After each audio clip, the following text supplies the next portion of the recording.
જય શ્રી કૃષ્ણ. જય હો, મંગલમય હો. આપણે ક્યારેક કંઈક ખોટું કર્યું હોય, અસત્યને મજબૂરીથી સાથ આપ્યો હોય, કાવા દાવા છલ કપટ કર્યું હોય, આપણે ભલે કબૂલ નથી કરતા. ત્યારે ક્યાંક મજબૂરી, સ્વાર્થ, દબાવમાં ખોટું થઈ ગયું હોય, પણ જ્યારે આપણે એકલા હોઈએ ને ત્યારે આપણી અંદર કોઈ બોલી રહ્યું હોય છે, આપણને કોઈ ટોકી રહ્યું હોય છે કે તે આજે આ બહુ ખોટું કર્યું, તારે આમ નહીં કરવું જોઈતું હતું, જા માફી માગ, પસ્તાવો કર. તે સતત અસત્યને સાથ આપ્યો ત્યારે સ્વામી વ્યક્તિને તે અન્યાય કર્યો. તે એ વ્યક્તિમાં રહેલા મને અતિ દુઃખમય કર્યો કે જે હું આત્મા છું, તારામાં છું, તે જ આત્મા હું સામી વ્યક્તિમાં પણ છું. તને ખબર છે, હું આત્મા જ પ્રભુ સાથે રહી અને સ્પંદનો આપું છું. હું જ આત્મા પ્રભુ રામ સાથે તને શાંતિ આપું છું અને શાંતિ રૂપે તારામાં બિરાજમાન છું. હું તે જ આત્મા છું કે જે આનંદ સ્વરૂપે કૃષ્ણ બનીને આનંદ રૂપે શરીરમાં સતત ઇન્દ્રિયોમાં હું રમું છું. હા, તને સત્સંગમાં તાલી પાડવાનું મન થયું ને? હું તારી તાલીમાં હું આવ્યો અને આનંદ રૂપે આવ્યો. હું તારા પગમાં બેસીને તને સત્કાર્ય કરવા લઈ જાઉં ત્યારે મને ખૂબ જ આનંદ આવે છે.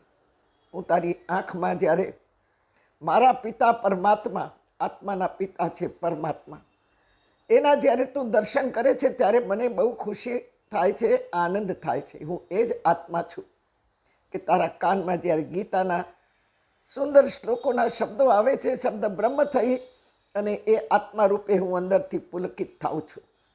હું એ જ આત્મા છું કે જ્યારે તારી બુદ્ધિમાં બેસીને તને તેજસ્વી વિચારો આવે છે, એ તને નથી આવતા, પણ હું આત્મા રૂપે એમાં પ્રજ્વલિત થાઉં છું, પ્રકાશ રૂપે, તેજ રૂપે. હું એ જ આત્મા છું.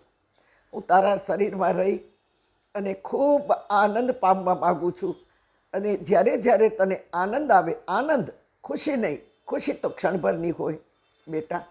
પ્રભુ કહી રહ્યા છે આપણને કે ખુશી તો ક્ષણભરની હોય, પણ આનંદ કૃષ્ણ બનીને આત્મા કહી રહ્યા છે, આત્મદેવ, કે હું તારી અંદર મસ્તકમાં બુદ્ધિ રૂપે ગણેશ થઈને વિરાજમાન છું. હું એ જ આત્મા શિવ રૂપે, જ્ઞાન રૂપે વહી રહ્યો છું. હું એ જ આત્મા છું જે દેખાતો નથી. આંખની કીકી જેવડો જ છું, પણ માનવીના શરીરના વજન સાથે એના અવગુણોનો કાદવ પણ હું જ ઉપાડું છું અને ગુણોની સુગંધથી મહેકી પણ રહું છું. તેથી તારા સત્કાર્ય, સામાજિક કાર્ય, રાષ્ટ્રીય કાર્યની સુગંધ રૂપે બહાર આવી તારા સત્કાર્યની સુગંધ હું ફેલાવું છું. તારી કદર અન્ય લોકોના મુખે હું કરાવું છું. તને પ્રસિદ્ધિ મેં અપાવી છે અને તારા ગયા પછી પણ તને હું સિદ્ધિ અપાવીશ.